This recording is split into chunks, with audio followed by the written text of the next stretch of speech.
Vamos lá para mais um poema do nosso ilustríssimo Carlos Drummond de Andrade.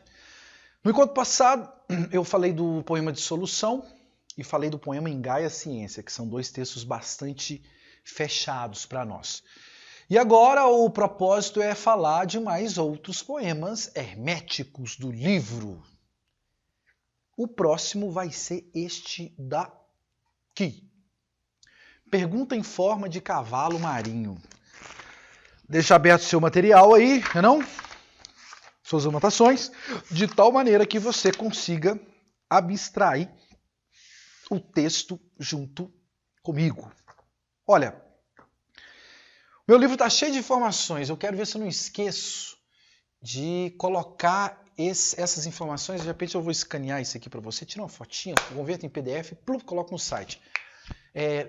Me ajuda a não esquecer, tá bom? Qualquer coisa, vai mandando um e-mail aí pro pessoal que me ajuda a organizar o curso de tal maneira que a gente consiga te ajudar sempre. O nosso propósito maior é fazer você chegar aonde você deseja chegar.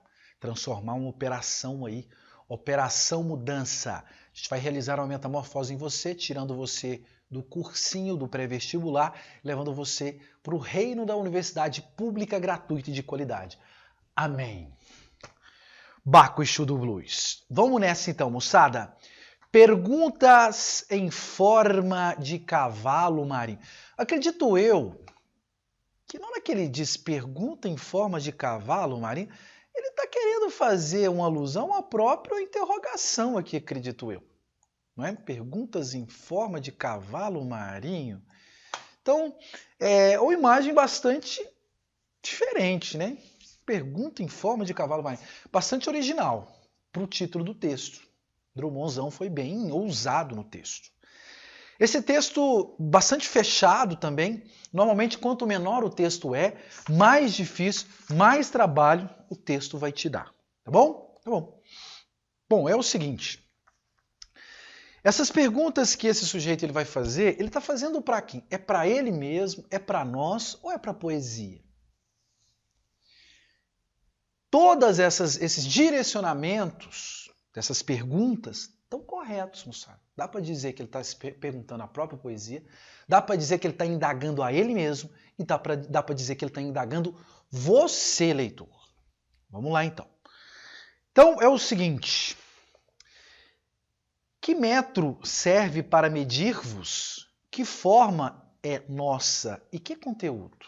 Olha que legal, moçada. Que metro serve para medir-nos? Então, que medida que dá para a gente medir o que é um ser humano? Dá para te medir? Dá para dizer o que você sente pelo seu namorado, pela sua namorada? O que você sente pelo seu pai, o que você sente pela sua mãe? Dá para medir? Dá para medir o grau de ansiedade que você tem e vive quando você está em véspera de prova? Dá para medir? Dá para medir o quanto é difícil todos os dias ter que estudar pra caramba, chegar ao final da noite completamente cansado? Dá para medir o seu cansaço? Dá para medir o que você é? Não. Por isso que às vezes eu sou muito grilado com a galera que tenta vender soluções fáceis para sua vida. Você já percebeu que eu estou dando uma cutucada na galera do coach, né? Porque o coach, ele vai tentar nivelar você. É como se você e eu, nós tivéssemos uma forma, uma régua para nos medir. Então o camarada que é coach, ele acredita que tudo que eu falo para uma pessoa, que eu falo para outra pessoa e que eu falo para outra pessoa, isso se aplica identicamente. Então o cara que às vezes acha que a vida é assim, ele acredita que a vida é fórmulas. Ele acredita que você dá para ser medido. Então tudo que eu falo para você, a pessoa que está do seu lado vai entender do mesmo jeito. E não é assim, moçada. O que eu falo para você, de repente, não vai se adequar a outro indivíduo. De repente, o que eu estou falando aqui para você está fazendo sentido. E para outra pessoa talvez não esteja fazendo sentido, porque não dá para nos medir. Não há um mecanismo, não tem como aferir com toda a precisão do mundo aquilo que é o ser humano. Então ele diz assim, que metro serve para medir-vos? Então, moçada, quando eu falo para você, que será que ele está falando de nós, seres humanos, ou está falando da poesia? Porque, afinal de contas, a poesia também ela não é metrificada, ela não passa por uma métrica. Que forma é a nossa e que conteúdo? Então, olha lá, que bacana. Na hora que ele fala forma e conteúdo, normalmente em sala de aula, a gente sempre fala, moçada, fique esperto com a forma do poema. Forma é a linguagem. O soneto, ele tem uma forma, ele tem uma estrutura matemática e construída. Que forma é a nossa e que conteúdo? Então o poema ao mesmo tempo ele tem forma e ele tem conteúdo. Você também tem uma forma e você tem um conteúdo. Mas mesmo assim é difícil medir. Sobretudo isso aqui, que é o conteúdo, aquilo que te compõe.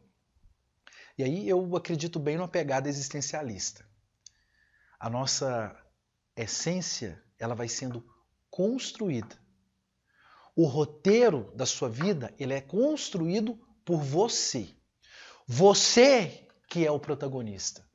Você é ao mesmo tempo o diretor da peça e os atores da peça. Então você é tudo na sua vida. Então por isso que é difícil de medir o que é a essência de um ser humano, a natureza de um ser humano. Você pega um livro como o Quincas Borba, o Machado de Assis ali, ele vai ironizar uma certa pretensão positivista das pessoas de tentarem dizer o que é o ser humano de maneira racional. O ser humano ele escapa a isso, escapa à racionalidade. Contemos algo, então dentro da gente tem alguma coisa? Tem alguma coisa?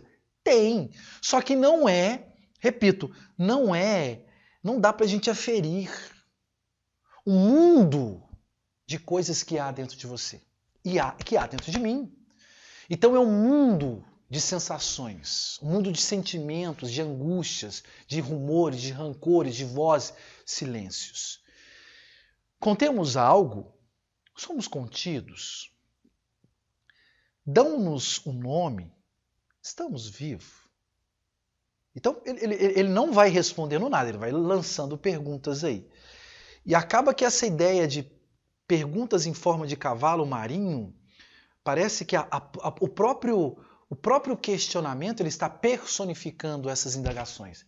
É como se essas indagações, elas também são difíceis de mapear quais serão as indagações, as próximas indagações que um ser humano vai lançar sobre ele mesmo, tá bom? Dão-nos um nome. Então a ideia de dar o nome ali é uma ideia de atribuir a gente uma identidade, de dar uma espécie de rigidez, de uma espécie de identidade unitária e fixa, estável. A palavra certa é essa que eu estava querendo encontrar aqui na minha cognição. Estamos vivos. A que aspiramos? O que possuímos? O que relembramos? Onde jazemos? Olha lá, o que aspiramos, isto é, o que desejamos, o que possuímos, o que relembramos, onde estamos. Então tá bem, esse eu, ele está caracterizado sobretudo por uma fragmentação, parece que não tem nada de estável. Então aqui, moçada, está tendo uma reflexão sobre o próprio ato da vida, e é claro que a gente podia pensar também que seria uma reflexão sobre o exercício da própria constituição do texto poético. Então seria também um poema metapoético. Qual que é a interpretação mais correta? Espera a prova vir para você ver o que você coloca lá, tá bom? E aí ele vai finalizar da seguinte maneira.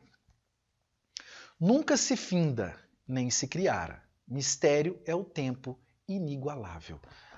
Eu acabei tirando daqui, eu lembrei dessa imagem mais cedo. Eu acabei tirando daqui, tá, moçada? Aqui tem um parêntese, tá bom? Tirei dali, vacilei, bom? Então ele vai terminar o seguinte, nunca se finda, nem se cria. Então, o que nunca se cria? As respostas. E nem se cria respostas, porque a gente está o tempo todo buscando respostas a essas indagações, e aí ele vai jogar mais instabilidade ainda nesse território bastante fértil, que é o nosso sertão, nosso campo geral, que é a nossa vida aí, nesse caso fazendo alusão a lá Guimarães Rosa. Bom, eu anotei uma informaçãozinha para você aqui no meu livro, nessa estrofe. Eu vou lê-la do jeito que está aqui, para eu não correr o risco de tentar falar e não conseguir. Porque eu não vou mentir para você, eu tenho tesão, eu adoro escrever. Para mim, vestibular só tinha que ter questão aberta. Amo escrever, velho. Piro. Porque é muito mais preciso a ideia da linguagem escrita. E a linguagem escrita também ela permite memória, né? Então, é isso. Eu anotei no meu livro o seguinte: aqui não há mais perguntas, mas um silêncio muito forte ligado à consciência do tempo. Então, no finalzinho, ele não pergunta nada, mas ao mesmo tempo nós temos um silêncio este que vai gerar em mim, né, nós leitores, reflexões múltiplas aí. Próximo texto, memória. Esse texto não é fácil.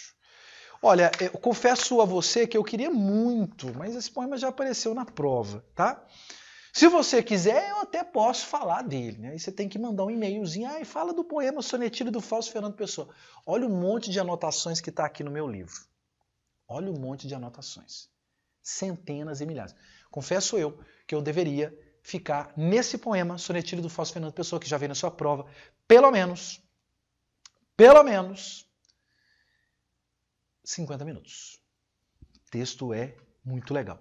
Do lado dele, lá na página 25, há o Um Boi Vê os Homens. Também não vou me referir a ele, porque ele já apareceu também na sua prova. Então, por questões estratégicas aí, de tempo, é claro que se você falar assim, professor, mas falar desses poemas aí acaba que é interessante para nós, porque a gente vai tendo uma visão mais verticalizada, sobre o livro. Concordo demais. Vamos então para o poema Memória. Tem um poema do Drummond chamado Resíduo, que está no livro de 1945, que é A Rosa do Povo. Ele vai dizer, de tudo fica um pouco. De tudo fica um pouco. Ele fala isso várias vezes. Que é a ideia da memória. Por mais que você ache, e você defenda e acredite, que você não vai, as coisas que você vai vivenciando, que elas não vão ficar dentro de você, você está equivocado. A sua memória, ela é um baú de possibilidades aí, de surpresas, impregnado de diversas cenas, situações, músicas, cheiros, cores. Então o Drummond ele vai fazer uma reflexão sobre isso. E é a partir do texto que a gente vai pensando também. Eu vou falando algumas questões aí de ordem mais práticas da nossa vida, até para você clarear a reflexão sobre o poema, tá? Então é um poema bastante reflexivo, assim como o próprio livro como um todo. Memória. Amar o perdido deixa confundido este coração. Quando ele diz amar o perdido são coisas que deixaram de existir agora, nesse exato momento. Suponhamos que você tinha um avô ou sua avó que você amava pra caramba e que ele morreu. Mas você continua amando o seu avô ou a sua avó que faleceram. Amar o perdido deixa confundido este coração. Então, quando ele fala que amar essas coisas que estão na memória, deixa a gente perdido, deixa a gente confuso. Porque as coisas que a gente ama e essas coisas que passam para a memória, elas não são resgatadas de maneira ordenada. Lembra do livro Campo Geral. A linguagem daquele livro é tão difícil justamente porque é um resgate da memória. É uma criança ali, ela ruminando coisas que ele viveu. Aí mescla passado, presente e passado vira o caos. Então, amar essas coisas e querer tê-las de novo me deixa confundido, me faz sofrer, meu coração fica confuso, há sofrimento. Nada pode o ouvido contra o sem sentido, apelo do não. Esse não está com letra maiúscula aí. Professor, ouvido é o quê? Ouvido é o ato de esquecer. Nada pode o esquecimento contra o sem sentido, apelo do não. Eu vou interpretar essa estrofe de maneira um tanto quanto inusitada. Então ele está querendo dizer o seguinte: você só vai conseguir lembrar Você só vai conseguir ter acesso à sua memória quando você diz não para ela. Quando você recusa em lembrá-la. Então, parece sem sentido, por isso que ele fala, contra o sem sentido, apelo do não. Esse apelo do não, essa imposição do não, dizer não, aquilo que você está tentando lembrar, é um mecanismo que vai fazer você lembrar. Não entendi. Você já percebeu que você está lá em algum lugar, de repente você está numa praça, no metrô, no ônibus, no rodoviário, no aeroporto, aí você encontrou alguém que você não consegue lembrar o nome, você fica, poxa, como é que é o nome, Aí você fica ali, ó, né, naquela masturbação mental. Como que é o nome? Aí você trava e você não consegue lembrar. E na hora que você vira as costas e parte para outro lugar, automaticamente o que seu cérebro faz? Você consegue resgatar o nome da pessoa, só que já era tarde. Então, forçar a memória é um mecanismo de fazer com que ela não funcione direito. A memória, às vezes, ela vai vir de forma involuntária, tá bom? Tá bom. Então, tem um livro do Drummond, um título de um texto que ele fala que é Esquecer para Lembrar. Olha que beleza. Então, é esse raciocínio que ele está discutindo nesse poema. A gente esquece e o ato de esquecer é a ação que vai fazer com que eu me lembre de X ou de Y coisa. As coisas tangíveis tornam-se insensíveis à palma da mão. Aqui, gente, acho que ele está querendo dizer que as coisas tangíveis, aquilo que é material, é tão pequeno diante da riqueza das coisas que nos povoam. Então as coisas tangíveis tornam insensíveis à palma da mão. Então eu não estou muito preocupado com isso. Então parece que ele está muito preocupado com a memória. Então a memória não está preocupada com o quê? Com o que é sensível, o que é concreto do mundo real. Aí ele vai dizer o seguinte, mas as coisas findas, muito mais que lindas, essas ficarão. Essas coisas findas são momentos, são músicas, são sons, pessoas, coisas, insetos, animais, livros, tudo que está ao nosso redor, que nos compõe e que elas deixaram de existir, essas coisas findas que acabaram, muito mais que lindas, estas ficarão. Ficarão aonde? Na memória. E como é difícil carregar, como é difícil viver carregando um cemitério na cabeça. Então é um poema que está fazendo uma reflexão sobre essa coisa da memória. Então é uma reflexão bastante subjetiva e interiorizada desse eu drummondiano. Oficina irritada. Olha, eu ia pular esse poema também, que ele já apareceu, só que esse eu não consegui. Professor, por que você não conseguiu? Porque você estava com preguiça? Ai, que preguiça! Não. Porque simplesmente eu preciso desse termo aqui. Que termo, Landim? Então vou apresentar aqui uma proposta de leitura um pouco mais superficial, tá bom? O poema é bacana. Por causa desse termo aqui, que é a primeira vez que aparece no livro. E é esse termo que dá título ao livro. Claro, Enigma é o título do livro, não é não? Oficina irritada. Primeira coisa que eu vou chamar a atenção, essas vogais. Izinho, izinho, eu tenho aí assonâncias. Oficina irritada, eu tenho vários izinhos aqui. Esses izinhos, moçada, você podia pensar esse som agudo, ele fazendo alusão ao próprio barulho da oficina lá, produzindo. Tem, tem, tem. Então, há uma sugestão sonora por meio dessas assonâncias aí. Eu não sei se você sabe, essa assonância é uma figura de linguagem que consiste na repetição de consoantes, tá? No meu livro eu até falo assim, ó, o som agudo do I, a assonância sugere o agudo som da forja. Muito bom, professor. Eu quero compor um soneto duro. Então, na hora que ele já fala que vai compor e na hora que ele fala de soneto duro, eu estou diante de um poema metapoético. O título do poema, Oficina Irritada, é a oficina, que deve ser o escritório dele, onde ele está produzindo o texto.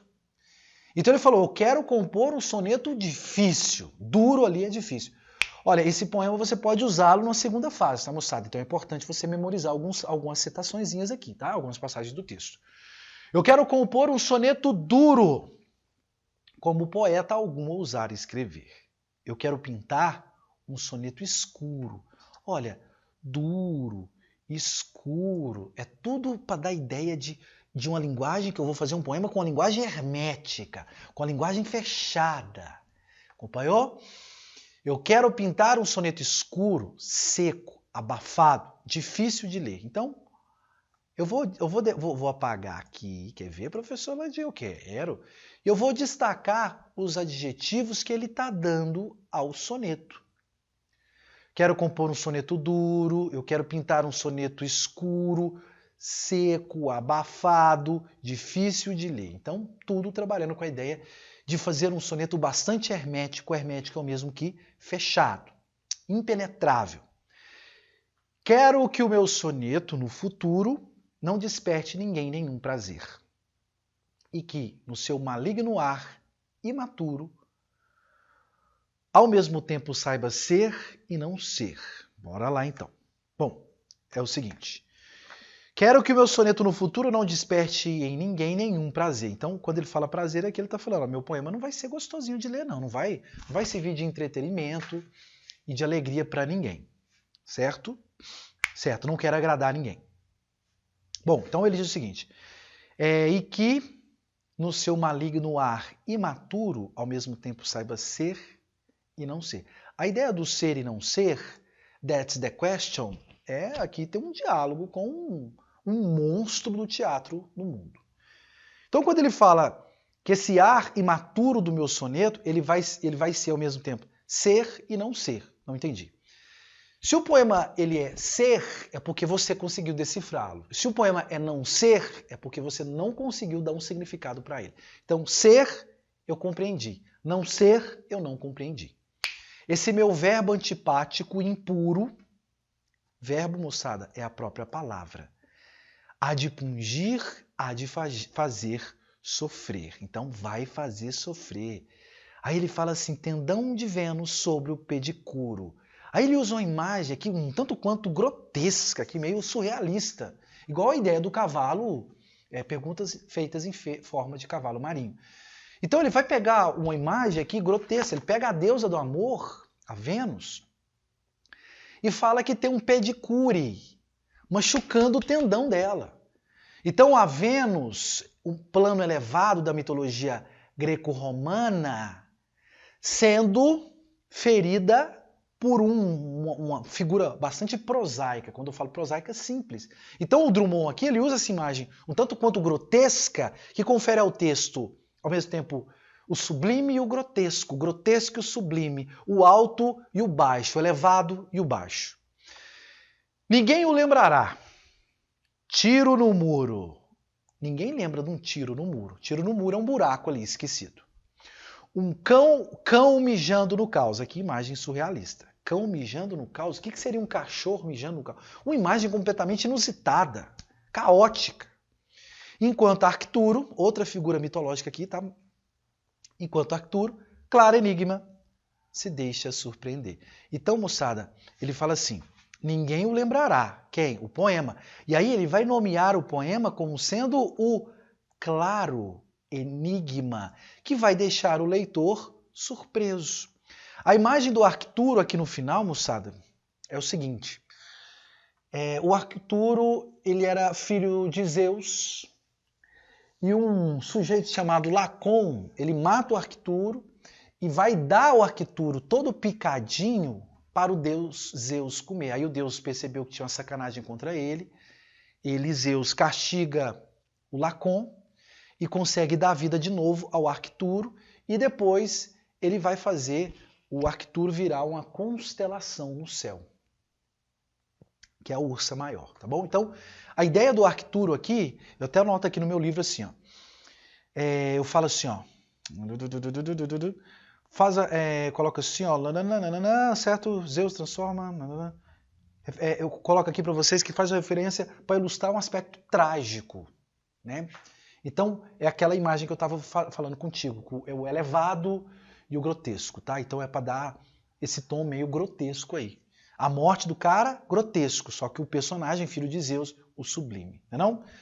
Bom, então, seguinte, esse poema dificílimo, o próximo texto que a gente vai analisar já será da seção Notícias Amorosas, que eu vou deixar para o próximo bloco de aulas para você. E a gente vai avançando. Você quer ver qual que é o próximo poema que a gente vai analisar? Quero demais, professor.